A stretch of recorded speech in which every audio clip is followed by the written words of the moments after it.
देशको जटिलता अत्यन्तै कठिन देखिएको छ। राजनीतिक कारण अथवा अन्तर्राष्ट्रिय कारण, सामाजिक आर्थिक जम्मैले जर्जरमा फसेको देश र त्यसमाथि विभिन्न घटनाक्रमले के सङ्केत गर्दैछ, कता लाँदैछ, कि यथास्थितिमा रहला अथवा अरू कुनै भयावह उथलपुथलको सम्भावना देखिएला, यी र यस्तै विषयमा केन्द्रित भएर आजको कुरोको चुरो बहसमा संवाद गर्नेछौँ। हामी राष्ट्रियदेखि अन्तर्राष्ट्रिय राजनीतिसम्म चिरफार गर्ने प्रयास गर्नेछौँ। त्यसका निमित्त कुरोको चुरो बहसमा राजनीतिक विश्लेषक एवं तृणमूल पार्टीका अध्यक्ष भरत दाहाल हुनुहुन्छ। सबभन्दा पहिले म चुरो बहसमा भरत दाहाललाई स्वागत गर्छु। यहाँलाई चुरो बहसमा हार्दिक स्वागत छ। हजुर, धन्यवाद। अब हामीले धेरै लामो समयदेखि छलफल गर्दै आयौँ, कुराकानी गर्दै आयौँ। भ्रष्टाचार र कुशासनको दलदलमा फसेको देश, अब केही आशाका किरणहरू पलाएका हुन् कि भन्ने गएको भुटानी शरणार्थी प्रकरण, ललिता निवास प्रकरण हुँदै अहिले सुनकाण्डसम्म देखिन थालेको छ।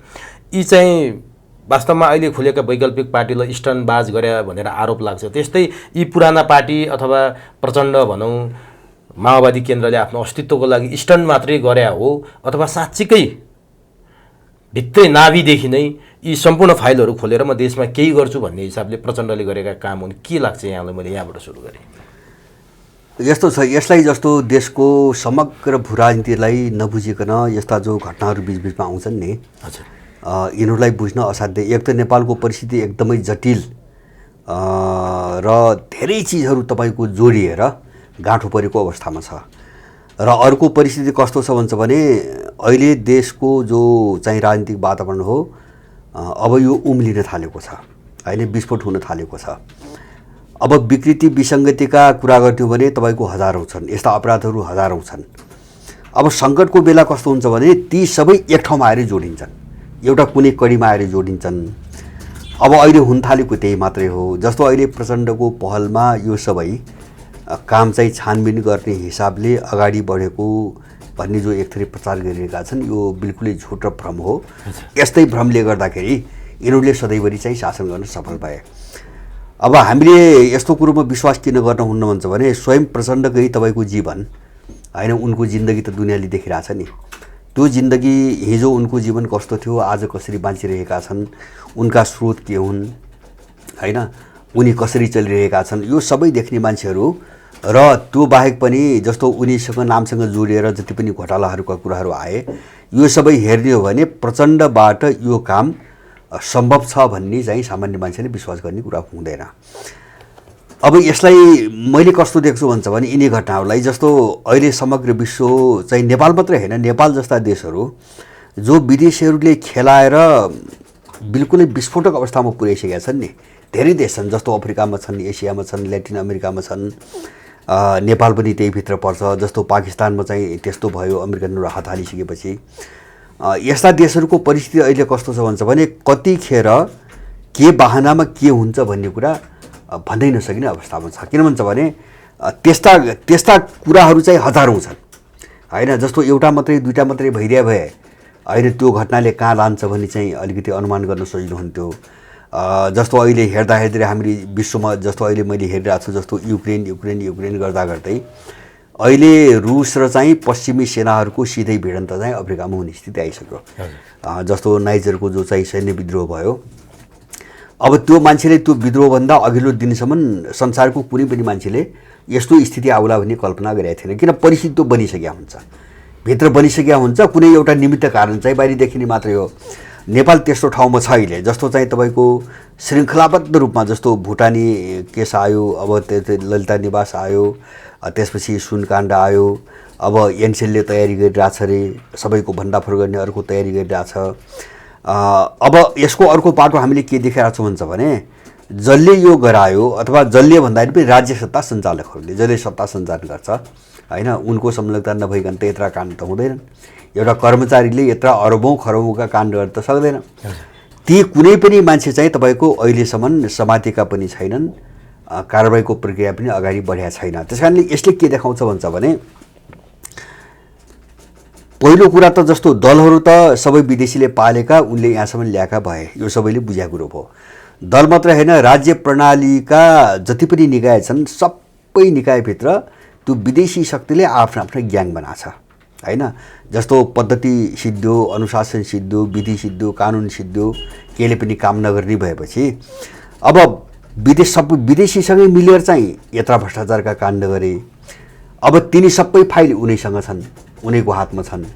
अर्कोतिर राज्य प्रणाली एउटा अनुशासित सङ्गठनको रूपमा छैन, ग्याङमा चाहिँ तपाईँको टुक्रिएको छ, त्यो पनि विदेशी ग्याङमा।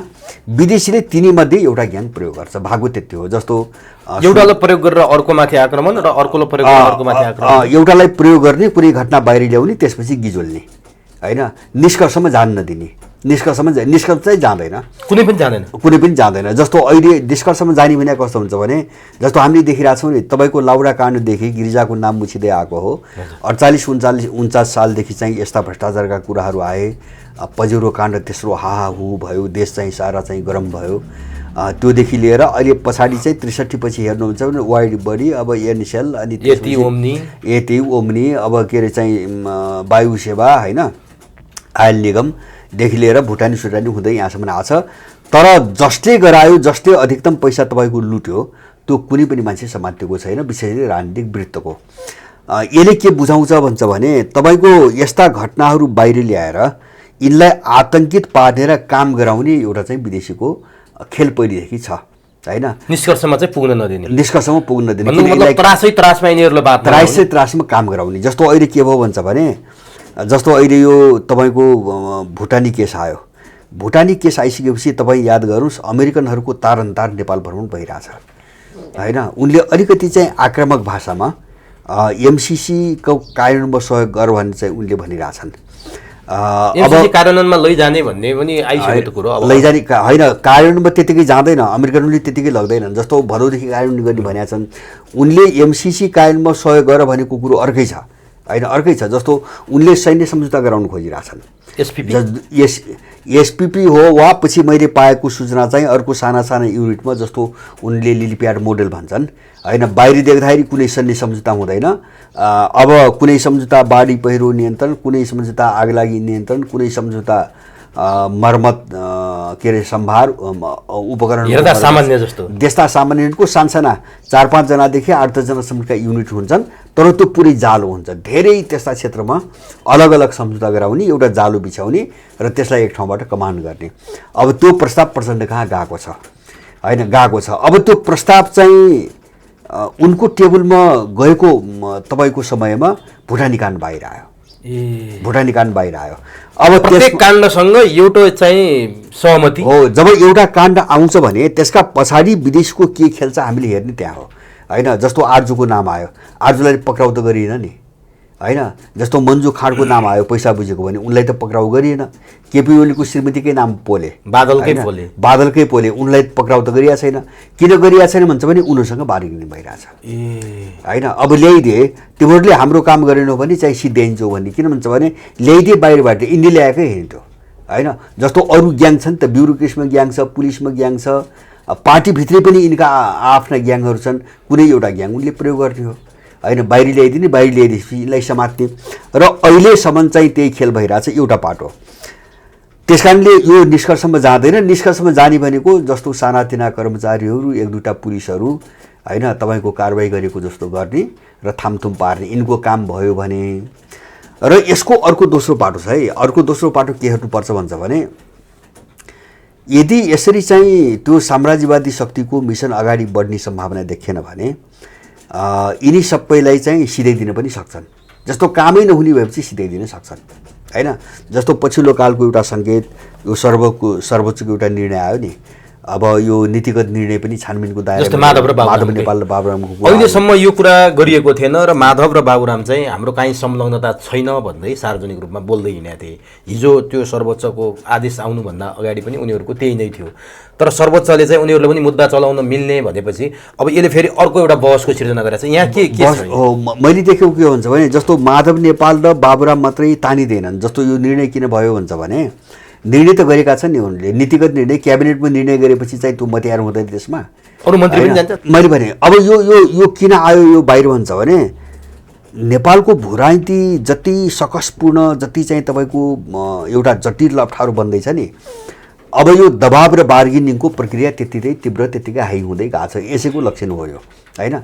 यसबाट मैले के बुझ्छु भन्छ भने माधव नेपाल यदि परिस्थिति जस्तो यिनीहरूलाई कन्ट्रोल गर्ने र एउटा खतरनाक मिसनमा नेपाललाई यिनकै हातबाट अगाडि बढाउने माधव हैन, यिनी जो छन् सत्तामा, जस्तो यहाँ दुईटा पाटोबाट हेरौँ।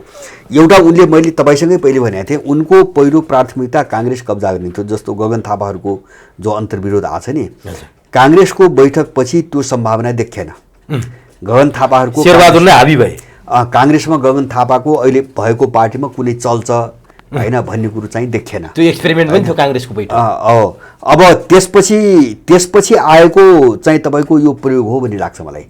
जस्तो उनीहरूको जोड के थियो भन्छ भने सकेसम्म कानुनी वैधानिक हिसाबमै काङ्ग्रेसै कब्जा गर्ने अथवा चाहिँ काङ्ग्रेस विभाजन गरेर चाहिँ अर्को एउटा सम्भव समीकरण बन्न सक्यो भने अगाडि त्यही ढङ्गले बढाउने।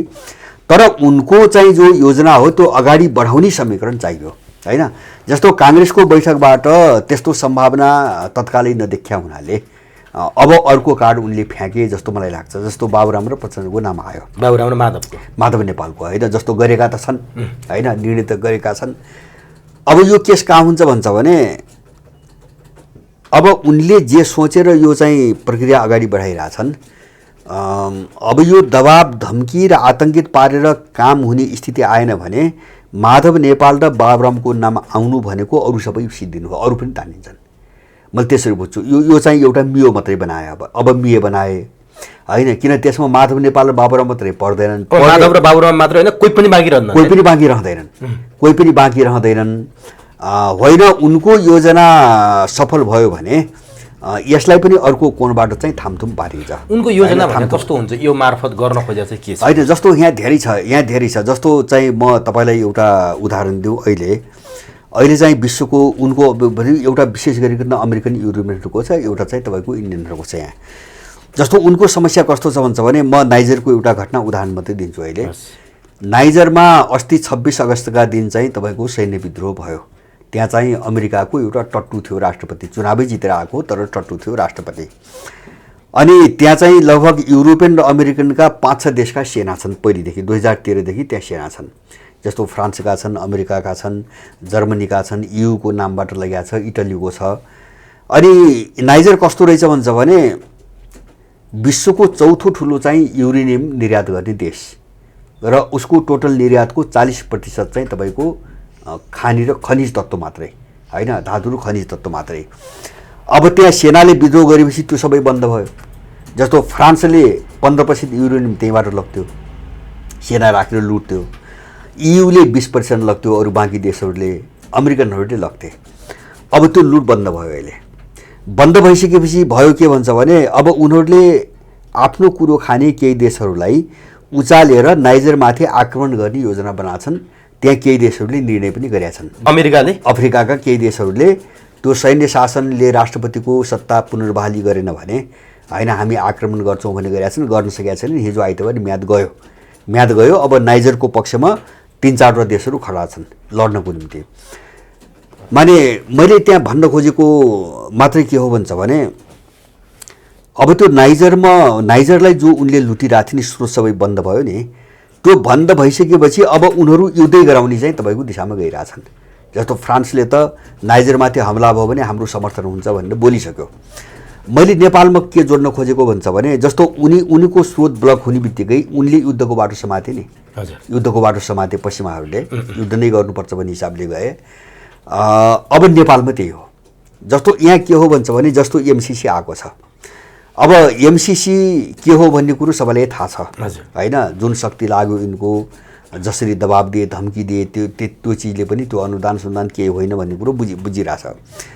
अब त्यो एउटा विशाल प्रोजेक्ट हो, सामरिक प्रोजेक्ट हो। अब त्यो अगाडि बढाउनको दिशामा चीन त एउटा अवरोध उनले देखेकै थिए। त्यही भएर उनले बिआरएका सबै सम्झौता अहिलेसम्म रोक लगाइरहेछन्। उहिले भएको सम्झौता 2019 मा भएका सम्झौता अहिलेसम्म कार्यान्वयन गर्न दिएका छैनन् हैन। त्यसमाथि अहिले रुस थपियो र रुसले चाहिँ विकास निर्माणको निम्ति लगानी गर्ने भनेर 14 प्रस्ताव ल्याइसकेपछि अब यो दुईटै चिजलाई बलपूर्वक कसरी ब्लक गराउने भन्ने अमेरिकन लागिरहेछ। किन चीनको बिआरआईका तिनी सम्झौता भएका चिजहरू र रुसले लगानी गर्छु भनेर अहिले पठाएका प्रस्तावहरू अगाडि बढे भने त अमेरिका एमसीसीको नाममा खेल्ने बाटो त बन्द भयो। किन त नेपालको भूगोलमा त उनको पनि प्रवेश हुन्छ व्यापक रूपमा। भनेपछि अमेरिकालाई खेल्नको निम्ति होला यहाँ टुर्नेको गोप्य एउटा विशाल इलाका बनाएर यहाँ चाहिँ त्यस्तै खालका गतिविधिहरू गर्ने, त्यस्तै खालका हतियार उत्पादन गर्ने उसका हरेक योजना होलान्, ती सबै तुहिनी भए। त्यस कारणले उनको जोड के हो भन्छ भने कुनै पनि हालतमा रुस र चाहिँ तपाईँको चीनलाई रोक होइन। जस्तो एक्लै हालिमुहाली गरे एक्लै होइन, उनी पस्यो भने त तपाईँको त्यो भूगोल त चिर्छ नि त। जस्तो चाहिँ उनको चलखेल त हुन्न, चिनिया रसियनहरू लगानी गरिसके भने उनलाई त यहाँ नेपालभित्र नाउ त भन्न मिल्दैन। त्यस कारणले अब त्यो काम चाहिँ तपाईँको यिनीहरूबाट भएन भने यिनलाई किन राख्ने भन्ने कुरो भयो कि। अब अघि यहाँले सुरुदेखि सङ्केत गर्नुभएको थियो, चाहे भुटानी शरणार्थी काण्ड होस्, चाहे ललिता निवास काण्ड होस्, चाहे अहिलेको सुन काण्ड, यो एक्सपोज गर्ने यहाँको सरकारको हैसियतै होइन, विदेशीले गरिरहेछ भनेर यहाँले भन्नुभयो। सरकारले यो भन्नुको मतलब विदेशी भनेको सायद अमेरिका नै हो मूलतः। अनि उसको हातमा यिनीहरूको सबैको जन्मकुण्डली छ, बेला बेलामा एक्सपोज गर्ने। त्यो कसरी पुग्यो त उसको हातमा, किन त्यसो भयो? अहिलेसम्म शासन सत्ता नेपालमा यिनीहरूले चलाएको देखे पनि सबै उसैले न्याग्या रहेछ भन्ने पुष्टि यस्तो होइन। उसले मात्र होइन, शासन सत्ताका जस्तो अहिले पनि समाचार आएर छ, मलाई पनि केहीले भने अहिले त कस्तो हालत छ अरे भन्छ भने अमेरिकन पनि इन्डियन पनि त्यस्तै छ। अब अलिकति उग्र हुँदै गएको छ अहिले। इन्डियनहरूको देख्नु भएन तपाईँको यहाँबाट उसले किन्ने भने बिजुली के मागिरहेछ, कसरी हेपिरहेछ इन्डियनले भन्छ भने त्यो चाहिँ तिमीहरूको प्रोजेक्टमा कसको लगानी हो, कुन व्यक्तिको के हो, सबै डाटा देऊ। चिनिया लगानी भएको त लिँदै न्यू खोजिरहेछ होइन। यिनीहरू त्यसरी आइरहेछ। अब अमेरिकन अब यिनको के हुन्छ भने यिनी त उनीहरूलाई रिझाएर उनको काम गरेर सरकारमा बस्ने र लुट्ने मात्रै हो। यिनको हातमा केही पनि छैन। मैले भने नि जस्तो ब्युरोक्रेसी सबै विदेशको हातमा छ होइन, टुक्रा टुक्रा पारेर सबैले चाहिँ कन्ट्रोल गरिरहेछ। न्यायपालिका त्यस्तै छ, पुलिस त्यस्तै छ, पार्टी भइगयो। त्यस कारणले गर्दाखेरि उनले जहाँ हात हाले नि ब्युरोक्रेसीभित्र त्यही ग्याङलाई प्रयोग गरिकन चाहिँ यिनी सबै घटना बाहिर ल्याउँछन्। जस्तो भुटानीको केस मैले पहिले भनेको थिएँ, भुटानी केसको मुख्य चाहिँ तपाईँको नाइकी नै अमेरिका हो। जस्तो 2016मा बन्द भइसकेको त्यो घटना, शरणार्थी बाहिर पठाउने पनि बन्द भइसकेको घटना स्वयं त्यही अमेरिकाले बन्द गरे हो 16मा होइन। जति लग्यो यसपछि अब टुङ्ग्यो भनेर सोरेको हो। अनि त्यस पछाडि पनि भुटानीको नाममा जो मान्छे नक्कली मान्छे बेचिरहेछन् तिनी त चाहिँ भुटानीकै नाममा बेचिरहेछन् र किन्ने त अमेरिका हो, फेरि लग्ने त अमेरिका हो। भनेपछि अमेरिकालाई थाहा छैन यो भुटानी नाम गरेका कागजबाट मान्छे लग्ने काम 2016मा चाहिँ बन्द गरिसकेको छु मैले। भुटानी लेखेको मान्छे अब मैले लग्न मिल्दैन भने अमेरिकनलाई थाहा छैन होइन। तर लग्यो, यिनलाई पैसा खुवायो लग्यो होइन। जस्तो चाहिँ तपाईँको ललिता निवासमा पनि त्यही भयो होइन। कुन विदेशीलाई थाहा छैन।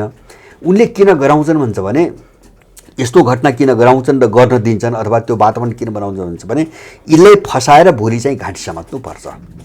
अब दर्जनौँ यस्ता घटनाहरू यिनी फस्या छन्, कोही पनि मुक्त छैन। त्यसैले यहाँले भनिरहनु भएको छ नि, जस्तो भुटानी शरणार्थीमा त प्रष्ट अमेरिकाको दबाब छ भन्ने तथ्य पनि यहाँले पेश गर्नुभएको थियो पहिला।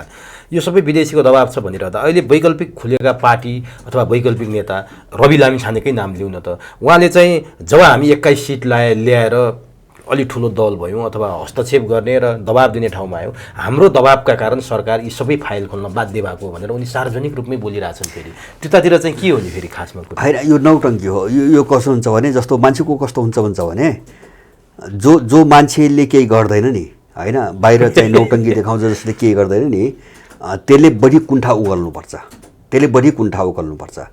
होइन। तपाईँको हिजो चुनावमा भोट माग्दाखेरि यिनलाई सत्तोश्राप गरेर भ्रष्टाचारी भनेर चाहिँ तपाईँको चुनाव जितेको मान्छे अब रुँदै घर घर रुँदै हामीलाई मन्त्री देऊ भनेर अस्तिसम्म पनि त्यो चाहिँ तपाईँको गृहमन्त्री दिए त खान त अहिले पनि त तयार थिए नि, पछिल्लो कालमा पनि तयार थिए नि। रविलाई दिएको भए त्यो सरकारमा जान त तयार भयो भने बार्गेनिङ गरे हुन् नि, उनले नदिएर पो त अड्क्या हो त। त्यहाँ पनि यस्तो रहेछ। यो के हो भन्छ भने, जस्तो उनीसँग के हुन्छ भने उनीसँग गर्ने एजेन्डा केही छैन। माने देश जुन समस्यामा छ त्यसमा गर्ने एजेन्डा केही छैन होइन, गर्ने पनि केही होइन।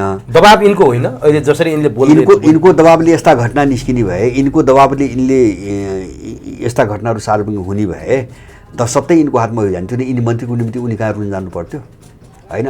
हामीलाई यो मन्त्रले दिएपछि हामी जान्छौँ भन्ने रुन जानु पर्थ्यो भने जोसँग गर्ने हुँदैन उनले गर्ने कुरा हो क्या। जसले केही पनि नजान्ने आँगन टेढो अब त्यो हो। अब यिनको दबाब स्वभावले के होइन, बरु के छ भन्छ भने, के देखिन्छ भन्छ भने अब त्यो चाहिँ घन्टी पार्टीभित्र त्यो अमेरिकन इन्डियनहरूको लुसाप के अरे अमेरिकनहरूको खेल अगाडि बढेपछि बरु चाहिँ त्यो कसरी बाँच्ने उही आर्जुको खिस्सा त युरोपको पनि देखिन लाग्छ नि।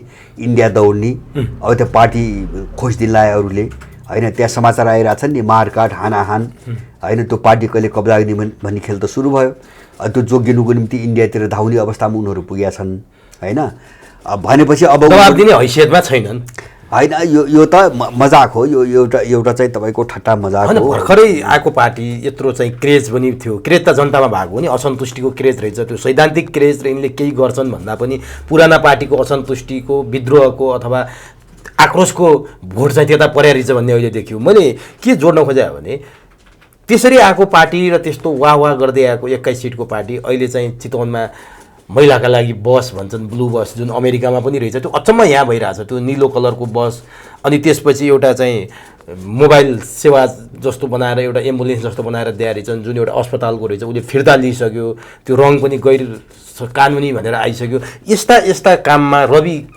किन सीमित भएर बसिरहेछ होइन भने यस्तो सीमित गर्ने के त होइन गर्ने जस्तो यो सुन काण्ड आयो भुटानी शरणार्थी आयो ललिता निवास काण्ड आयो यसको विषयमा एक दिन संसदमा उनी आक्रोशित रूपले बोलेको र सरकारलाई घुँडा टेक्न बाध्य पारेको अथवा यी विषयमा संसद अवरुद्ध गरेको कहिले पनि देखिएन नम्बर 1 नम्बर 2 माइती घरमा जानुहुन्छ भने मिटर ब्याज पीडित र सहकारी पीडितको रुवाबासी छ प्रहरीले कुटेको कुटै छ त्यो विषयमा एक दिन संसदमा बोल्या पनि छैनन् अवरुद्ध गरे पनि छैनन् जनजीविकाका कुरा यहाँ छन् यिनी चाहिँ सस्ता लोकप्रियताका स्टन्टबाज गर्दै हिँडे भन्ने आरोप खेपिरहेछन् यो किन गर्दैन आरोप मात्रै होइन त्यो उनको व्यवस्था हो कि मैले भने नि जस्तो देश जहाँ फसिया छ यहाँको मान्छे जुन समस्यामा फसिया छ नि त्यतातिर ध्यानै छैन होइन ध्यान मात्रै होइन त्यो उद्देश्य होइन भने ध्यान कसरी हुन्छ त्यो उद्देश्य होइन उनीहरू अर्काको निम्ति प्रयोग भएर होइन काम गर्नुको निम्ति खेलाइएका पात्र हुन् जस्तो देश यस्तो अवस्थामा छ उनले विदेशको ब उच्चारण गरून् त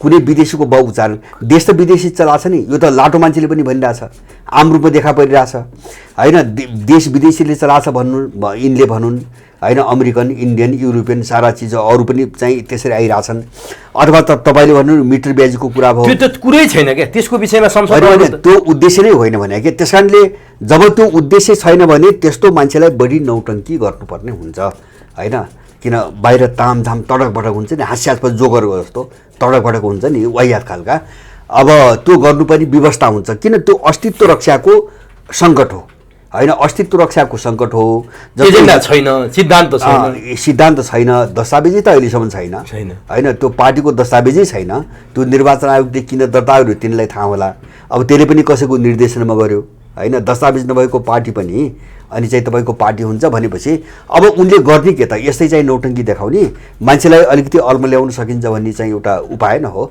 त्यस कारणले यस्ता मान्छेहरू के गर्छन् भन्छ भने ल कसैले चाहिँ सानातिना गर्ला अरे उनको रणनीति कस्तो हुन्छ भन्छ भने सानातिना तपसिलका जस्तो तपाईँको बस भन्नुभयो एउटा होइन बस भन्नुभयो अनि मोबाइल सेवा भनेर मोबाइल सेवा एम्बुलेन्स यस्ता चाहिँ तपसिलका कुराहरू चाहिँ गरे जस्तो देखाउने होइन मान्छेलाई भ्रमित पार्न कोसिस गर्ने तर मूलभूत जो समस्या छ जहाँ देश फसिया छ नि त्यहाँ चाहिँ पटक्कै ध्यान होइन त्यतातिर ध्यानै जान्न दिने किन मूल काम चाहिँ उसको गरिदिइसकेपछि जस्तो तपसिलका काम जस्तो यी दलालले भन्छन् नि यहाँ भन्छन् नि अब 47 सालपछि पञ्चायत ढलेपछि तपाईँको ठुलो विकास भयो भन्छन् होइन देश यो हालतमा छ जस्तो कतिपय चिज त के हुन्छ भने यिनले विकासै गर्नु पर्दैन नि दुनियाँ अगाडि बढिरहेको हुन्छ समाज अगाडि बढिरहेको हुन्छ मान्छे अगाडि बढिरहेको हुन्छ त्यो त परिस्थितिले त्यो परिवर्तन गर्दै जाने कुरा हो होइन विकास भन्ने चिज बाध्यताले दबावले पनि उनीहरूले गर्नुपर्ने हुन्छ जस्तो चाहिँ तपाईँको कतिपय चिज कस्तो हुन्छ भने उही राणाहरूले चाहिँ दरबार हाई स्कुल खोले नि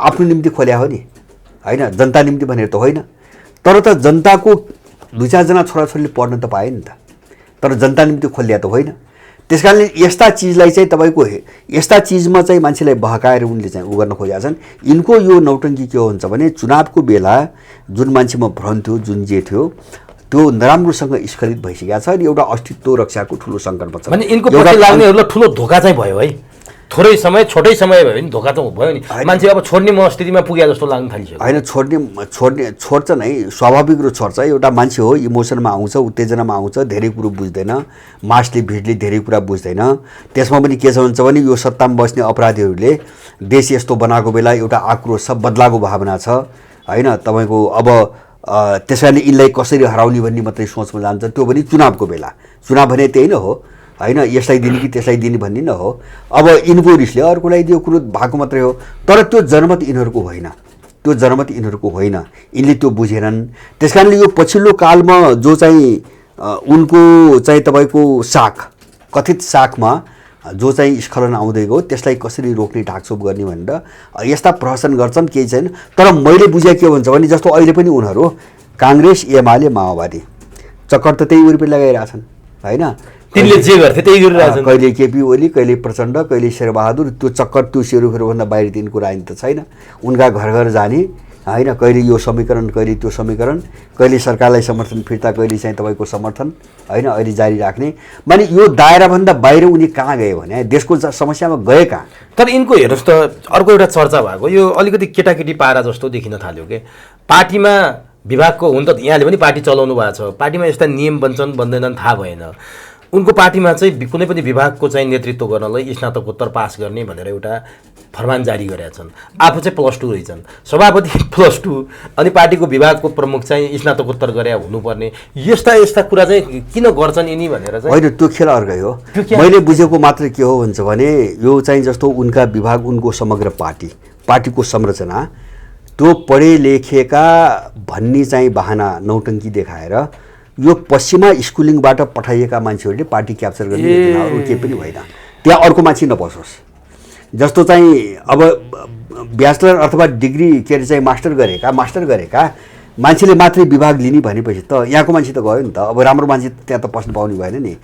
अब मास्टर गरेर आउने को छन्, उनले पठाएका मान्छे छन् होइन। रणनीति त्यो छ यहाँ, रणनीति नै खेलै त्यही हो। त्यो मास्टरको मापदण्ड नै त्यहीबाट। बाहिर हेर्दा चाहिँ मान्छेले खिसिटिउरी गरेका छन्, हास्य पात्र बनाएको छन्, तर कुरो त गम्भीर रहेछ नि त। होइन, हास्य पात्र यस्तो, हास्य पात्र तपाईँले एउटा भने जस्तो एउटा मजाक के हो भन्छ भने अब अध्यक्ष आफै चाहिँ +2 कुन हालतको छ होइन। अनि चाहिँ त्यही मास्टर नपढेको मान्छे विभागको प्रमुख बस्न नपाउने भनी नियम जब बनाउँछन् भने त्यो त्यो त्यो त्यो प्रहसनभित्र के छ त्यो त बुझ्न सकिन्छ नि। त्यो प्रहसन अरू केही पनि होइन। त्यो युरोपियन र अमेरिकनहरूले त्यहाँ पढ्दै गरेका अथवा पढेर चाहिँ फर्का अथवा त्यहाँ जागिर खाँदै गरेका अथवा उहाँबाट उनले ट्रेन गरेर यहाँ एनजिओमा काम गरेका यी मान्छेको हातभन्दा बाहिर त्यो पार्टी अब नजाओस्, त्यो क्याप्चर गर्ने रणनीति हो, अरू केही पनि होइन। यस्ता नौटङ्कीहरू अब यिनले यस्तो मजाक गरेर चाहिँ चल्ने सम्भव पनि छैन। मान्छेले बुझ्छ जस्तो यस्तो चाहिँ यिनको भद्दा प्रहसन यत्रो लामो समय देखिसकेपछि यिनका खेल त सबै बुझिन्छ नि। त्यो पार्टी कन्ट्रोल कसरी गर्ने उनको हातमा र नेपालको मान्छे जस्तो राम्रो मान्छे पनि छन् नि त त्यहाँ त नबुझेर गएका छन् अथवा चाहिँ अहिले बुझ्यो होलान् परिबन्ध छ तुरुन्तै छोड्न सकिँदैन होइन। अब यिनी जो यहाँबाट गएका छन् नि राम्रो मान्छेहरू होइन, यिनी दलभन्दा यही ठिक हो कि भनेर पनि त मान्छे धेरै गएका छन्। तिनी मान्छेहरूलाई ब्लक गर्ने रणनीति हो, अरू केही पनि होइन। अब एकचोटि फर्क्यौँ यता कता भनेपछि अहिले जस्तो बाबुराम र माधव नेपाललाई मुद्दा चल्न सक्ने र उनीहरूमाथि पनि छानबिन हुने भनेर अथवा उनीहरूलाई पनि छानबिनमा ल्याउन सकिने भनेर सर्वोच्चले जुन फैसला गरेको छ, जुन आदेश दिएको छ, यो विषय कहाँ जोडौँ भने जस्तो यो ललिता निवासको प्रकरण यस्तो बेला खोलिएको छ जति बेला प्रचण्डले यो अन्तिम पटक विश्वासको मत लिँदै थिए, त्यो बेला प्रचण्डले विश्वासको मत पाउने कि नपाउने भन्ने विषयमा छलफल हुँदै थियो। प्रचण्डको लोकप्रियता पनि क्रमशः घट्दै, भन्नुको मतलब हिजो 100% अरू केही दल बाहेक सबैले सहयोग गरेर विश्वासको मत दिएको थियो, त्यो घट्दै घट्दै 53%मा आएको पनि देखिएको थियो। त्यही बेला समाजवादी पार्टीले प्रचण्डलाई विश्वासको मत दिने कि नदिने भन्नेमा विवाद भइरहँदा ठ्याक्क ललिता निवास प्रकरण चाहिँ बाहिर ल्याइयो र माधवलाई घाँटी न्यागेर प्रचण्डलाई समर्थन गर्न लगाइयो भन्ने कुरा जो सार्वजनिक भएको यो।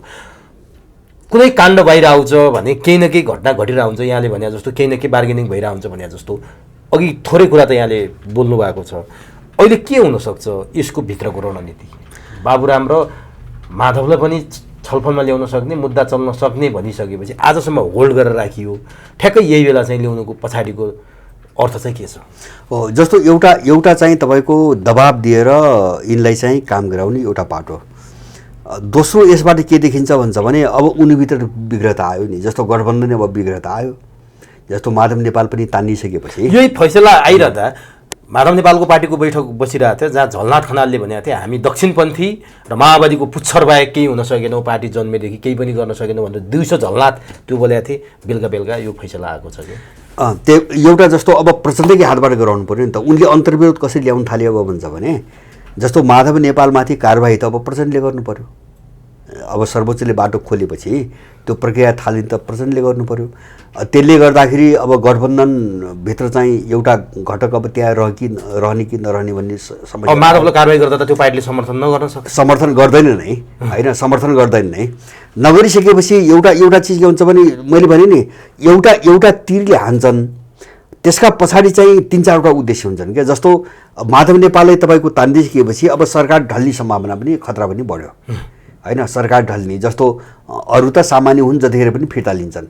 अब यो चाहिँ तपाईँको सर्वोच्चको निर्णय प्रचण्डको सरकार गिराएर अर्को सरकार बनाउने दिशातिर भएको निर्णय पनि हुनसक्छ। एउटा मैले त्यो देख्छु लक्ष्य होइन। एउटा दोस्रो के हुन्छ भने यिनलाई दबाब दिएर आतंकित बनाएर त्यो विदेशीको के काम यिनले गराउन खोजेका छन् त्यो काम गर्न राजी गराउने। जस्तो एमसीसी कार्यान्वयन हुन सक्छ होइन। हो, एमसीसी त मैले मुस्किल देख्छु। किन भन्छ भने एमसीसी हो कोसिस उनको त्यो हो, त एमसीसी कार्यान्वयन गर्नुको निम्ति अमेरिकनले जे भनिरहेछ त्यो दिशामा काम गर्ने भनेको के हुन्छ भने अब नाइजेरिया, अरू केही पनि होइन।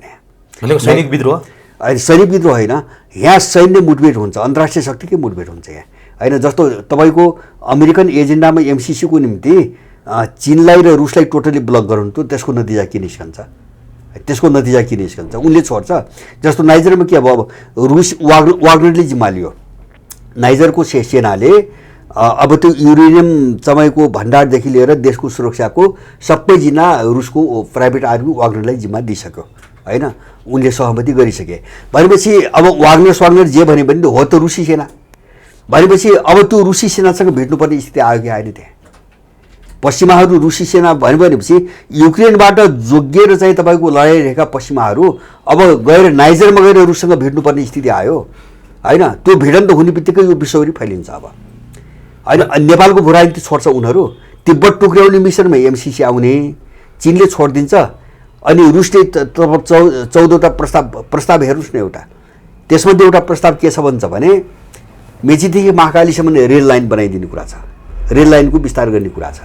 त्यो भनेको के हो, त्यो एमसीसीले सेक्रेट एरिया जो बनाउन खोजिरहेको छ नि त्यसलाई चिर्न खोजिरहेछन् उनीहरू होइन, ताकि ऊ सेक्रेट एरियाको नाममा काहीँ गतिविधि गर्न नपाओस् होइन। अनि त्यो प्रस्ताव कति दिन रोक्छन् यिनीहरूले, रोकेर हेर्नु त।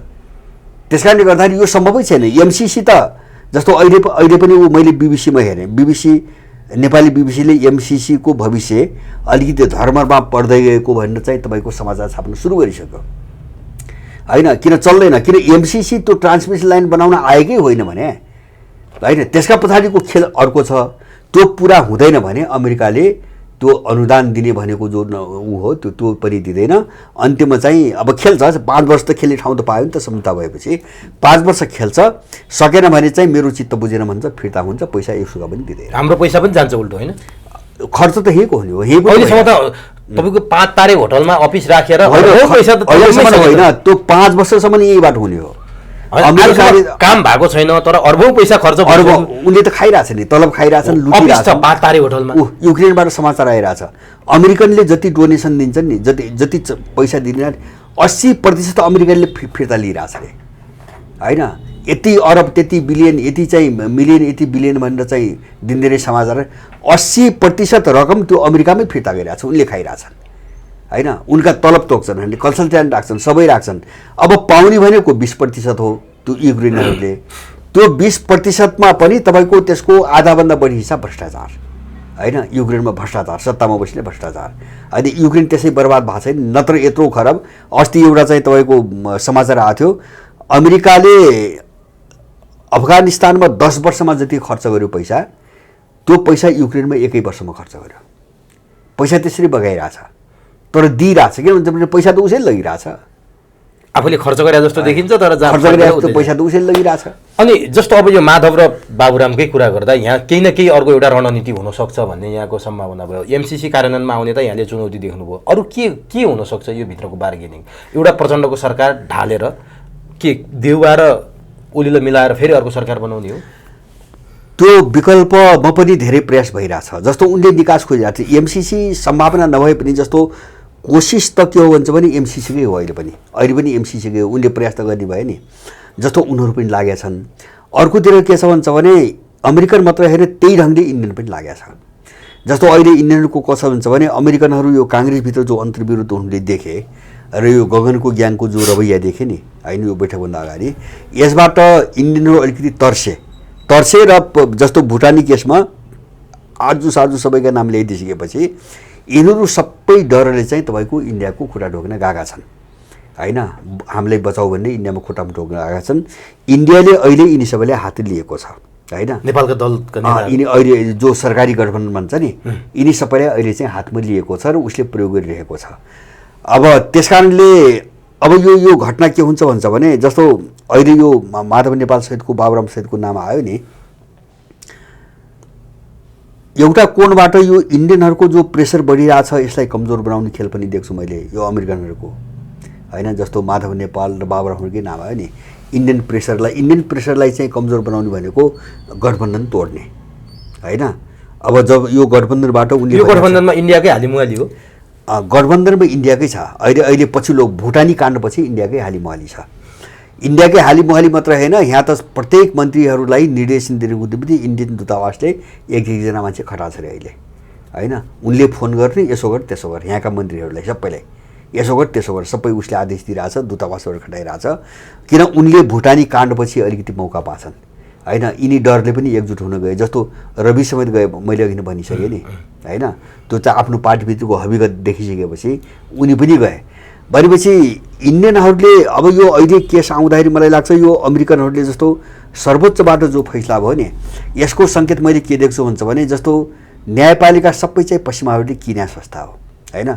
जस्तो त्यहाँ चाहिँ जुन दिनदेखि मैले पहिले पनि भनेको छु एनजिओ र आइएनजिओले न्यायालयभित्र पैसा लगानी गर्न पाउने जो बाटो खोलियो निर्णय भयो नि यो कल्याणराज श्रेष्ठको पालामा, त्यसपछि उनको पैसा यसरी बग्यो चाहिँ अदालतहरूमा यसरी गयो कि न्यायाधीश जम्मै उनले किनिसकेका छन्। अब बादमा केही मान्छे बाहेक जम्मै किनिसकेका छन्। त्यस कारणले सर्वोच्चको नाममा जति फैसला हुन्छ त्यो सबै पश्चिमा फैसला हो होइन, पश्चिमा फैसला हो। र अब त्यो ठ्याक्कै माधव नेपालको हकमा किन मिल्छ भन्छ भने जस्तो बाबुराम र माधव नेपाल जो तानिए नि, तानेको हेर्दाखेरि मलाई लाग्छ तपाईँको यो गठबन्धनभित्र एउटा सङ्कट ल्याउने चाहिँ त्यो अमेरिकनको खेल अगाडि बढ्यो होइन। यसलाई तोड दिने, किन यसले काम गरिरहेको छैन भनेपछि उसले भने जस्तो भयो भने यिनीहरूलाई केही पनि हुनेवाला छैन, केही पनि हुँदैन हो। अब बार्गेनिङ हुन्छ। अब जस्तो नाम तानिदिए, बाटो खोलिसकेपछि त्यो छानबिन प्रचण्डले नै गर्नु पर्यो। अब लडाइँ त सुरु भएको गठबन्धनभित्र, त्यसैले गर्दाखेरि अब यही लडाइँको बिचमा बार्गेनिङ गर्ने र काम हुनसक्छ कि भन्ने आशा हुँदासम्म दबाब दिने बार्गेनिङ गर्ने, होइन भने यो छानबिन अगाडि बढ्छ। छानबिन अगाडि बढ्यो भने मैले के भन्छ भने ललिता निवासमा त तपाईँको बाबुराम र चाहिँ ऊ मात्रै भयो नि त, एमालेको त्यत्रो पङ्क्ति लागेको छ होइन। उनी त अझ जग्गाका मालिकै भए, विष्णु पौडेलहरू त जग्गाका मालिकै भए होइन। अब अनि त्यत्रो घोटालामा माओवादीले छोड्या होला त्यो कसैले कल्पना गर्न सक्दैन। सबै जान्छन् होइन, सबै जान्छन् भने भुटानी शरणार्थीको जो बाँकी छन् आर्जु मन्जुदेखि माथि केपी बादलसम्मै तिनीहरू पनि जाने, यता माधव र बाबुराम पनि जाने, शेरबहादुर पनि जाने, अनि सबै तान्ने, अनि प्रचण्ड आफै पनि जाने भयो भने के हुन्छ त्यति बेला? हो अब भद्रगोल हुन्छ हो, यही हो। अनि खतराको चिज के हुन्छ भने अब यिनीहरू सबै सिद्धिनी भइसकेपछि उनीहरूले विकल्पमा अब के सोचिरहेछन् होइन। जस्तो मैले भने नि एउटा अहिले त्यो कल्पना हो, यो वातावरण बनाएर जस्तो एउटा के हुनसक्छ जस्तो सैन्य हस्तक्षेप हुनसक्छ होइन। एउटा उनीहरू मार्फत कि उनीहरूले आफ्नै सैन्य नेपालको सेनाले आफ्नो विवेक गर्दैन, त्यत्रो आशा हामीले गर्नुहुन्न। आफ्नो विवेकमा सेनाले यहाँ केही गर्ने भए देश यस्तो हुन्थ्यो होइन, यो हालतको देश जान्थ्यो। गर्ने उनकै हो होइन, उनकै ब्याकिङमा गर्ने हो, भद्रगोल बनाउने अनि सैन्य मूल्य अब थाम्ने नस्किने बनाउने, त्यसपछि सेनाको हातमा बुझाउने होइन। एउटा त्यो बाटो हुनसक्छ। दोस्रो के हुनसक्छ भन्छ भने चरम अराजकता। जस्तो अब सबै राज्य असफल भयो भने जस्तो विश्व ब्याङ्कले नै ऊ अस्ति कहिले चाहिँ मैले चाहिँ ऊ भने विश्व ब्याङ्कले यिनीहरूले 46 सालमा पनि कोसिस गरिरहेछन् र अहिले पनि नेपाललाई असफल राज्य घोषणा गर्नुपर्छ भनेर अन्तर्राष्ट्रिय मुद्रा कोष विश्व ब्याङ्कहरू अहिले पनि लागिरहेछन् होइन। नेपाल असफल राज्यको क्राइटेरियाभित्र पसिसकेका छ नेपाल, यसलाई असफल राज्य घोषणा गर्नुपर्छ भने लागिरहेछन्। र यो अराजकता फैलाएर जस्तो हुन्छ नि एक खालको हाहाकार, पुरै चाहिँ अनियन्त्रित होइन, जस्तो हाहाकार हुन्छ नि त्यस्तो अवस्था ल्याएर असफल राज्य घोषित गर्ने र आफूले हात हाल्ने पनि योजना हुनसक्छ। जस्तो अन्तिममा जस्तो श्रीलङ्कामा गरे नि यिनले, जस्तो राजपक्ष गराइसकेपछि के गरे भन्छ भने आइएमएफ र चाहिँ विश्व ब्याङ्कले पुरै घेर्यो होइन। हामी तँलाई चाहिँ तपाईँको पैसा दिन्छौँ, ऋण दिन्छौँ, तर हाम्रो यो शर्त मान्नुपर्छ। पुरो उनले चाहिँ श्रीलङ्का उनले किन्ने योजनामा गए हैन। हो त्यही हो भोलि चाहिँ जस्तो अब पैसा छैन, आर्थिक रूपमा यस्तो चाहिँ तपाईँको सङ्घर्ष, यत्रो बैंकिङ सङ्घर्ष, यी चारैतिर कसैका जायज कसैका नाजायज मान्छे प्रयोग गरिरहेछन्। यी देख्नु न तपाईँको अहिले चाहिँ यी तामाङ चाहिँ मगरहरूको जो देखिरहेको अनि त्यो बोलीलाई कहिले उचालेको किन बोल्नु पर्ने हैन? अनावश्यक रूपमा यस्ता चिजहरू किन बोल्नु? चर्च र मन्दिर आम्ने सामने बनाएर हर्क साम्बाङले अब यस्तो पनि जस्तो मान्छेलाई भट्काउनुको निम्ति यहाँ मान्छे प्रयोग गरिरहेछन्। माने एउटा कस्तो हुन्छ भने एउटा बहुआयामिक तपाईँको अराजकता हुन्छ नि। बहुआयामिक अराजकताको विशेषता के हुन्छ भन्छ भने जस्तो तपाईँ एक ठाउँमा उल्झिनु भएको हुन्छ, म अर्को ठाउँमा उल्झिन्छु, अर्को ठाउँमा उल्झिन्छ। जो व्यक्ति जहाँ उल्झ्याउँछ त्यसको निम्ति त्यो ठुलो कुरो त त्यही हुन्छ। अनि मान्छे जुड्दैन, चारैतिर विभाजित पनि भयो, अनि चाहिँ कसैको कन्ट्रोलमा कोही हुँदैन, अनि त्यही बेला चाहिँ अराजकता पनि हुने भयो, अनि त्यही बेला छिर्ने, त्यही विषयमा हात हालिने छिर्ने, असफल राज्य घोषणा गर्ने छिर्ने एउटा उनको चाहिँ रणनीति मैले त्यो देख्छु हैन। अब सैन्य कु भन्दा पनि मैले के देख्छु भन्छ भने जस्तो सैन्य कु पनि के भन्छ, ल सेनालाई ब्याकिङ गरेर चाहिँ कु गर्न लगाएर एकछिन मानौ, अनि सेनाले गर्ने त के, अनि चीनलाई ब्लक गर्ने, रुसलाई ब्लक गर्ने, कति दिन चल्छ? यसको सामर्थ्य त भ्याउँदैन हैन, यो पनि सिद्धिन्छ एकछिनमा। त्यसकारणले नेपालको भू राजनीतिमा अमेरिकनले भने जस्तो, इन्डियनले भने जस्तो सन्तुलन मिलाएर देश चल्ने अवस्था छैन। कि त आफ्नो खुट्टामा उभिएर सबैसँग त्यही व्यवहार गर्नु पर्यो, आफू स्वतन्त्र हुनु पर्यो, त्यसरी चल्ने हो। अब यो बिकिया मान्छेबाट त्यो हुँदैन, बिकेको मान्छेबाट हुँदैन, किन उसको कर्मचारी हो, उसको खाइसकेको छ। नहुने भएपछि मैले बढी सम्भावना के हुन्छ भने अहिले जे घटना जो यो भुटानी काण्डदेखि अहिलेसम्म जो आयो नि, अब बिस्तारै बिस्तारै जो मान्छेहरू तानिँदै गए यस्तै एउटा ठुलो अराजकता ल्याउँदैछ। र त्यो अराजकता एउटा बहुआयामिक अराजकता मात्रै यो जस्तो साम्प्रदायिक द्वन्द्व मात्रै होइन, जस्तो आर्थिक अराजकता पनि, जस्तो तपाईँको झन्नै नेपालभरि चाहिँ 25% चाहिँ तपाईँको कारोबारहरू होटेलदेखि लिएर सारा बन्द भइसकेका छ। प्रत्येक शहरमा जानुहोस्, टुलेट सबै सहर खाली, 50% सटर त खाली, 50% सटर खाली भइसके। व्यापारीहरूले यो 3 महिनामा ब्याज तिरे भने अर्को 3 महिना ब्याज कहाँबाट तिर्ने भनेर व्यापारीहरू सबै डुबिसक्यो। बैंकसँग यत्रो नै, बैंकले पुरै नाफामा छ नि। हेर्नुहोस् हिजो बैंकको एउटा कति नाफा कमायो भन्ने कुरा डेटा हेरेर, यो त मिसन हो, लुट्ने मिसन हो, पुरै रित्याउने सिधै दिने। अनि त्यसपछि त्यसमा थप अर्को चाहिँ के छ भन्छ भने उनीहरूले एउटा चाहिँ जस्तो अहिले पछिल्लो कालमा आइरहेछ नि, जस्तो 1 वर्षभित्र गएको 5 वर्षको भन्दा पनि बढी भयो विदेश व्यापार घाटा पनि समाचार आइरहेछ हैन। अब चाहिँ आयात गर्नु पनि देश असक्षम हुन्छ। अब आयात गर्ने पैसा पनि हुँदैन, निर्यात त सकेको थिएन, निर्यात त छैन। अब जो राजस्व उठ्छ त्यो राजस्व यिनले खाएर पनि पुग्दैन। भारतले चामलमा रोक लाउँदै यो चौतर्फी जो हाहाकार आउँदैछ नि, अब यसले कहाँ पुर्याउँछ भन्न सकिँदैन। तर त्यो मिसन र त्यो डिजाइनतिर नेपाललाई विदेशीले तानिरहेछन्। यिनी सबै घटनाहरू त्यसैका नतिजा हुन् मैले बुझेको। अब यहाँले जुन डरलाग्दो चित्रण गर्नुभयो त्यो त भोग्नै पर्ने अवस्था जस्तो देखिन थालिसक्यो। यही बेला नेकपा माओवादी केन्द्रको केन्द्रीय कमिटीको बैठक पनि सम्पन्न भएको छ। त्यही बैठकको दबावमा परे प्रचण्ड अथवा के हो, यो सुन प्रकरण जसरी भयो, अब नेपालको सरकारकै सुरागमा पक्राउ पर्या हो कि कसरी पर्या हो, त्यो भन्सार सबै पास भएर आएर सुन पक्राउ परेको छ 155 किलो। त्योभन्दा अगाडि नै आइरह होला, सुन प्रकरण त भएकै हो। यो विषयमा निकै गल्फती चले, गृहमन्त्रीको राजीनामा मागियो, अर्थमन्त्रीको मागियो, एमाले संसदीय समिति बनाउन भन्यो, नारा जुलुस गरेर तल सडकमै आयो, गृहमन्त्रीको राजीनामा माग्यो। प्रचण्डले मन नलाई सिआइबीलाई अनुसन्धान गर्न दिएका छन्। नारायण काजीले प्रचण्डसँग आक्रोशै पोखे सिआइबीलाई नदिँदा भन्ने पनि सुनियो। के साँच्चीकै प्रचण्ड उनले भने जस्तो जरोसम्मै पुग्न सक्छन् जहाँ उनका प्रभावशाली नेता महरा र वर्षमान पनि सुन तस्करीका नाइकेसँग बसेको फोटो सार्वजनिक भएको छ, जोडिएका छन्। सिआइबीमा महराको त फोनको ट्याप प्रमाणै छ भन्ने कुरा आइरहेछ। अनि प्रचण्डले मेरै पार्टीका भए पनि कसैले छोड्दैन भनिरहेछन् बैठकमै भने प्रचण्ड जरोसम्म पुग्ने सम्भावना यता देख्नुहुन्छ कि देख्नुहुन्न? होइन, अब प्रचण्ड जरोसम्म पुग्ने होइन, प्रचण्डको जरो उखेलिने सम्भावना उनको जरो उखेलिने स्थिति आयो। र तपाईँ हामी भन्छौँ नि, जस्तो हामी कहिले भन्छौँ, हामी माफिया भन्छौँ, मिट्री ब्याजी भन्छौँ, अथवा चाहिँ ठुल्ठुला भ्रष्टाचारहरू जस्तो अहिले नाम भ्रष्टाचारी भन्छौँ नि, जो हामी शब्द प्रयोग गर्छौँ यो सबै यिनी पार्टीका नेता हुन् होइन। जस्तो मिट्री ब्याजीको देख्यो नि त, सबै यिनै हुन् होइन। बाहिर त यिनले कभरमा एउटा व्यक्तिलाई काम गराउने मात्रै हो, सहकारी पीडितमा पनि यिनै नेता छन्, फेरि सहकारी सबै छन् होइन। लुटेको सम्पत्ति सबै सम्पत्ति यिनको हो क्या।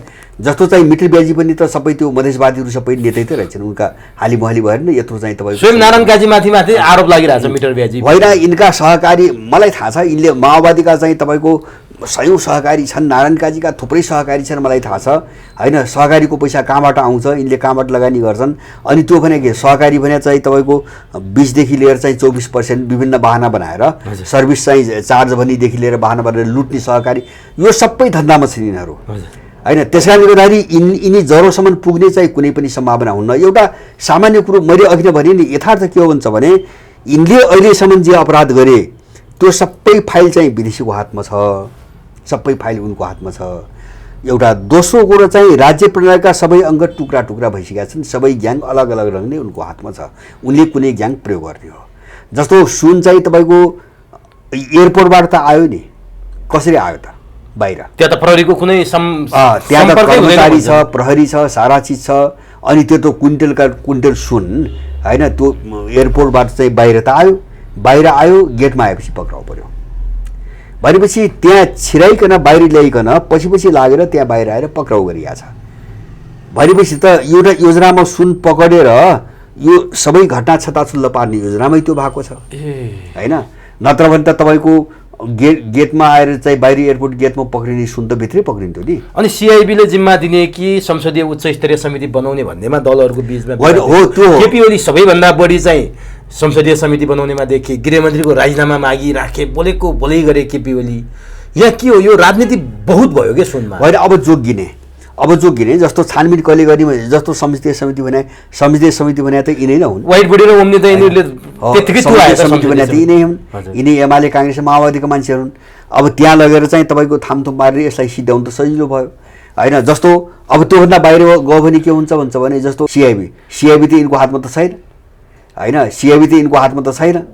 त्यस कारणले अब सिआइबी कहाँ पुग्यो भने पुगिसक्यो। अब सिआइबीले तार्किक निष्कर्ष ल्याउँदा त हो त्यो हो चाहिँ तार्किक निष्कर्ष के हुन्छ भने जस्तो सिआइबी कहाँ गएपछि अब के हुन्छ भन्छ भने यिनलाई कति हदसम्म तान्ने, मैले अघि नै भने नि, अब त्यो बाहिरी शक्तिहरूको बार्गेनिङ कति सफल हुन्छ भन्ने कुरामा भर पर्छ। अब भने यो प्रचण्ड जरोसम्म पुग्छु भन्ने नारायण काजीले कुनै पार्टीको छोड्दैन भन्ने यी चाहिँ रेडिमेड बोली मात्रै, बिल्कुल रेडिमेड। यो आफूलाई केही समयको निम्ति चाहिँ आफूलाई चोख्याउने र अलिकति चाहिँ जोगाउने खेल मात्रै हो।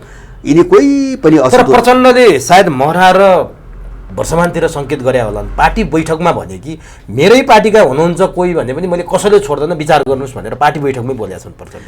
होइन यस्तो नै यो केसमा होला त्यो मान्न सकिन्छ। जस्तो एउटा केसमा सबै लाग्या हुन्छन् भन्न त सकिँदैन होइन, यो केसमा होला अथवा अर्को एउटा केसमा होला, तर त्यो केसलाई यिनले गरे होलान्। तर अर्को पाटो के हो भन्छ भने प्रचण्ड अछुतो हो त यस्ता केसहरूबाट, त्यो चाहिँ बोल्दैनन् फेरि। मानि के हुन्छ भने अहिले जस्तो जनार्दन र प्रचण्ड अब उनको धन्दै त्यही हो, उनी लागेका छन्। तर उनलाई समात्ने बित्तिकै नछोड्ने बित्तिकै त अर्को काण्डमा त प्रचण्ड पनि त समातिन्छ होइन। प्रचण्डलाई अर्कोलाई समाउँदा आफू पनि जान्छ। यो सङ्कटमा यिनीहरू फसे। अब यो सङ्कटमा फसे त्यस कारणले यिनलाई पनि थाहा छैन अब यो कहाँ गएर टुङ्गिने हो। जस्तो छताछुल्लो एकपछि अर्को श्रृङ्खलाबद्ध आइरहेछ नि, अब कहाँ सम्हाल्ने भनेर यिनीहरू चाहिँ तपाईँको एकदम अन्यलग्रस्त छन्। जस्तो भुटानी आयो, ललिता निवास आयो, अब सुन आयो। यो सुनमा चाहिँ भारतको पनि स्वार्थ छ भन्छ नि। जस्तो यो आतङ्कवादी गतिविधि सङ्गठित अपराधसँग जोडिएको र भारतमा आतङ्कवादी गतिविधि मार्फत जस्तो मणिपुरमा अहिले जुन हिंसा भइरहेछ यसमा पनि यो सुन जोडिन्छ र भारतले एक्सन लिन थाल्यो। नेपाल सरकारले अथवा प्रचण्डले नगर्ने भने भारतले नै यो कुरा चाहिँ एक्सनमा अगाडि ल्याउनेछ र नेपाललाई भारतले हस्तक्षेप गर्नेछ भन्ने कोणबाट पनि छलफल हुन थाल्यो। त्यो यहाँलाई लाग्छ? होइन, छलफल त इन्डियनहरूको त विश्वासै गर्नु हुँदैन। जस्तो मणिपुरसँग जोड्छन् नि, जस्तो उनले चाहिँ एकचोटि प्लेन हाइज्याकमा चाहिँ ऐश्वर्यलाई जोडे जस्तो होइन। अब त्यो न्यु खोज्नुको निम्ति यस्ता कुरा धेरै गर्छन्। मणिपुरको घटना त बिजेपी र आरएसएसकै नीतिको नतिजा हो। त्यो हामी अहिले एकछिनमा छलफल गर्छौँ। अब त्यसमा कुनै तुक छैन। तर एउटा चिज के हो भन्छ भने जस्तो अन्तर्राष्ट्रिय शक्तिहरूले पनि त यस्ता तस्करीहरूबाट कसैको विरुद्धमा त खेल्न त खोजिरहेछन् नि। यहाँलाई लाग्छ आतङ्कवादी गतिविधिसँग यो जोडिएको छ सुन प्रकरण? होइन, आतङ्कवादी मात्रै इन्डियाले भने जस्तो अब यो सिधै आतङ्कवादी गतिविधिसँग जोडिएको छ मलाई चाहिँ त्यस्तो लाग्दैन होइन। तर यत्रो पैमानामा जब तस्करी हुन्छ भने त्यो कुनै चाहिँ खराब एउटा प्रयोजनको निम्ति यो तर कतिपयले के भन्न थाल्यो भने इन्डियाको प्रेसर र दबावमा छन् प्रचण्डले यदि गरेनन् भने उनको पनि फाइल खोल्छ र इन्डियाले चाहिँ प्रचण्डलाई दबाब दिएकै कारण आफ्नै पार्टीका पनि पक्राउ गर्छु भनिरहेछन्, अरूको पार्टीको पनि छोड्दैन भनिरहेछन्, सबैलाई म गर्छु भनिरहेछन्। यो इन्डियाले बेलुनमा भरेको हावा चाहिँ प्रचण्डबाट प्रकट भइरहेछ भन्छन् मान्छेले। होइन दबाब होला होइन, एउटा त इन्डियनै छ नि, यो यत्रो कारोबार गर्ने त इन्डियनको संलग्नता बिना त होइन। यहाँ एउटा गजबको कुरा के देख्यो भने पक्राउ परेका जति सबै चिनिया मूलका परे, जस्तो दावा जो वर्षमानसँग फोटो खिचेको, नन्दबहादुर पुनसँग फोटो खिचेको, अनि जो डामिएका छन् वर्षमान पनि त्यत्रो समय चाइनामा औषधि गरेर फर्केका मान्छे, मरा पनि हिजो 50 लाखको चाहिँ अडियो बाहिरिएका मान्छे, जो अलि चिनसँग नजिक छन् त्यस्ता मान्छेहरूलाई सुन काण्डमा मुत्न खोज्या जस्तो देखिन्छ। त्यो लाग्छ यहाँलाई त्यस्तो? हो, मलाई पनि त्यस्तो लाग्छ। जस्तो अहिले खेल के देखिन्छ भने छ नै यसभित्र तपाईँ इन्डियन, जस्तो काङ्ग्रेसका मान्छे कोही पनि सुन काण्डमा देखिएका छैन, देखिँदैनन्, नभए त होइन नि, नभए होइन हो। मैले पनि यही हो बुझ्ने के हो भन्छ भने जस्तो कसले कसका विरुद्ध चाहिँ यिनलाई प्रयोग गरिरहेछ हेर्ने यति मात्रै हो क्या। जस्तो अहिले नाम वर्षमानको आछ, महराको आछ, अनि पक्राउ परेका चिनिया मूलका व्यापारी, चिनिया मूलका व्यापारीहरू आछ।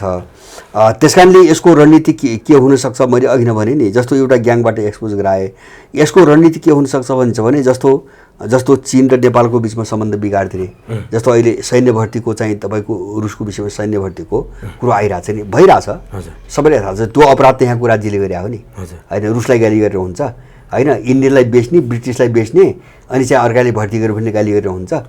त्यस कारणले गर्दाखेरि यो भूराजनीतिक खेल, मैले अघि नै भने नि, सार्वो बुझ्ने के हुन्छ भने यिनी घटनाहरू कुनै छानबिनको उद्देश्यले अथवा चाहिँ यस्ता घटना देशमा कन्ट्रोल गरौँ भन्ने हिसाबले कोही पनि घटनाहरू आएका होइनन्।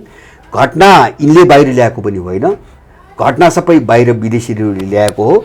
त्यसका पछाडि उनका आफ्ना उद्देश्य छन् के प्राप्त गर्ने। जस्तो कसैको चीनसँग सम्बन्ध बिगार्ने होला, कसैले चाहिँ तपाईँको के अरे चाहिँ इन्डियालाई अप्ठ्यारो पार्ने होला, जस्तो अमेरिकनहरूको इन्डियनलाई अप्ठ्यारो पार्ने होला, जस्तो बाबुराम र उसको तान्यो नि अहिले के अरे चाहिँ माधव नेपालको, इन्डियालाई पनि अप्ठ्यारो पार्ने होला भने आफ्ना आफ्ना राजनीतिका रोटी सेकाउने काम बस उनका राजनीतिका कुरा हुन्। अब म यो विषयको अन्तिममा छु। यो केही समय अगाडि सायद 15-20 दिन जति भयो होला, चिनिया कम्युनिस्ट पार्टीका एकजना सिनियर नेता, पोलिट ब्युरो सदस्य युयान च्याचुन नेपाल आए। उनी नेपाल आउँदा हाम्रा प्रधानमन्त्री चाहिँ नेपालमा बसेनन्, उनी पन्छिन खोज्या भन्ने आरोप लाग्यो। डोनाल्ड लुसँगै उनले गुप्त सम्झौता गरेका छन्, त्यसकारण पनि उनी डराएर इटली गए भनेर आरोप खेपिरहेछन्। त्यो एउटा मन्त्री जानुपर्ने कार्यक्रममा प्रचण्ड लुसुक्क भागेर गए भन्ने आरोप छ। र चिनिया नेता युयानले चाहिँ परम्परागत शक्तिसँगको सम्बन्ध नतोड भनेर चाहिँ अलिकति सफ्ट खालको चेतावनी दिएको र बिआरआई किन अगाडि बढेन भनेर असन्तुष्टि व्यक्त गरेको र एमसिसीको विषयमा बुझेर मात्रै गर है भनेर यी 3-4वटा कुरा चाहिँ बडो महत्त्वपूर्ण कुरा। चीन धेरै बोल्दैन, काम धेरै गर्छ, गफ कम गर्छ भन्ने जस्तो त्यो 3टा कुराको चाहिँ भीषण सङ्केत छ भनेर मान्छेले व्याख्या गरेका छन्। प्रचण्ड किन भागे र उनको त्यो बोलीको अर्थ के छ? होइन, त्यो एकदम सत्य हो। जस्तो उनले अहिले चिनियाहरूलाई छल्न खोजिरहेछन्। अहिले मात्र सेप्टेम्बरमा चीन भ्रमण पनि छ प्रचण्डको, हिजो परराष्ट्र मन्त्री हो। जस्तो बोआओ सम्मेलन पनि उनी गएनन्। हजुर, त्यो अमेरिकनले रोके, इन्डियनले रोके, बोआओ सम्मेलन उनी गएनन्। जस्तो अहिले पनि तपाईँको इटलीको बहाना बनाए उतातिर गए। र अझ चाहिँ अर्को केस चाहिँ आइरहेछ भन्छ भने यो उनको राष्ट्रसङ्घको महासभामा के चाहिँ कार्यक्रम छ अरे प्रचण्डको, होइन विश्वभरिको त्यो कार्यक्रम र चिनको भ्रमणको कार्यक्रम जुदिया छ अरे। ए सेप्टेम्बरमा चिन भ्रमणमा जाने भने हिजो परराष्ट्र मन्त्री चाहिँ बोले, तर कति गते के भन्ने चाहिँ बाहिर आएको छैन। तर चाहिँ त्यहाँ पनि जुदाउँदैछन्। राष्ट्रसङ्घको चाहिँ तपाईँको त्यो महासभाको समथिङ के कार्यक्रम छ, मैले बिर्सेँ। त्यो कार्यक्रममा चीन जाने भनेको चाहिँ तपाईँको कार्यक्रम समथिङ त्यस्तै के पर्या छ अरे। अब त उनी छलिरहेछन्। जस्तो तपाईँले भने सत्य हो, चिनियाहरूले, मैले पनि केही चाहिँ पाएको जानकारी के हुन्छ भने चिनियाहरूले निर्णायक रूपमा जवाब देऊ भनिरहेछन्, होइन, गर्ने नगर्ने कसरी जाने, निर्णायक रूपमा जवाब देऊ। बिआरआई गर्छौ गर्दैन, त्यो सम्झौता कायम गर्छौ गर्दैनौ, होइन, लगायत अरू पनि होलान्, जस्तो भोलि कसरी जाने भन्ने पनि होलान्। अनि परम्परागत शक्तिसँगको सम्बन्धको बारेमा नि उनले सङ्केत गरे है त्यहाँ। हो, नै सबै उनीहरू निष्कर्षमा के छन् भन्छ भने यिनीहरूबाट केही पनि हुँदैन र यिनीहरू पुरै चाहिँ अब अर्को शक्तिबाट चाहिँ राष्ट्रबाट चल्या मान्छे हुन् भन्ने म स्पष्ट छन्। र पछिल्लो कालमा मैले के देख्छु भन्छ भने चिनियाहरूको विदेश नीतिमा ठुलो परिवर्तन आएको छ। जस्तो उनको भाषा हेर्दाखेरि तपाईँको देखिन्छ, जस्तो अमेरिकालाई भन्छन् नि चीन चाहिँ युद्धको निम्ति तयार छ भन्ने भन्छन्, त्यो भाषा चिनियाहरूले प्रयोग गर्दैनथे, होइन। अथवा चाहिँ अस्ति सी जिनपिङले के भने भन्छ भने जस्तो सुकै खराबभन्दा पनि खराब परिस्थितिको निम्ति तयारीमा लाग्यो भनेर प्र्याक्टिकली तयारीमा चाहिँ सेनालाई लगाए होइन। इन्डियालाई त्यसै गरी चेतावनी दिइरहेछन्। अब उनको भाषामा धेरै परिवर्तन आएको छ। त्यस कारणले गर्दाखेरि नेपालको हकमा पनि उनको के छ भन्छ भने हिजोको जस्तो होइन कि अब अलिकति ठोस रूपमा होइन, अलिकति एक्सनको रूपमा यिनीहरूसँग कुराकानी गर्ने भन्ने चाहिँ उनको एउटा नयाँ खालको चाहिँ भनेपछि यो ल्याङल्याङ्गे पाराले चाहिँ अब होइन चल्दैन, सम्भवै छैन। यो ल्याङल्याङ्गे पाराले कति दिन भाग्ने हो, यिनी मर्नु र बाँच्नुको अवस्थामा पुगेका छन् अहिले भने नेपाल होइन, भागेर साध्यै छैन। त्यस कारणले यिनी त कसरी गाजियो भन्छ भने जस्तो सम्हालिने ठाउँै छैन क्या। जस्तो इन्डियनले पेलिरहेछ, अमेरिकनले पेलिरहेछ, युरोपियन त्यसै लागिरहेछ होइन, अब चिनिया लागिरहेछ, रसियनले चाहिँ तपाईँको आफ्नो दबाब दिइरहेछ। अनि त्यसमा पनि के भन्छ भने आन्तरिक रूपमा पनि कहिले यो नाममा कहिले त्यो नाममा यो झै झगडा होइन, एकअर्काको विरुद्ध आरोप जिन्दाबाद मुर्दाबाद यो बढ्दै गइरहेछ। र यिनी घटनाहरू सबै जोड्दाखेरि यिनले के गर्ने के नगर्ने, कहाँबाट सुरु गर्ने, कर्तव्य विमूढको पनि यिनलाई थाहै छैन। हस्, यो अत्यन्त महत्त्वपूर्ण संवादका लागि र महत्त्वपूर्ण समयका लागि यहाँलाई हार्दिक धन्यवाद। हजुर धन्यवाद।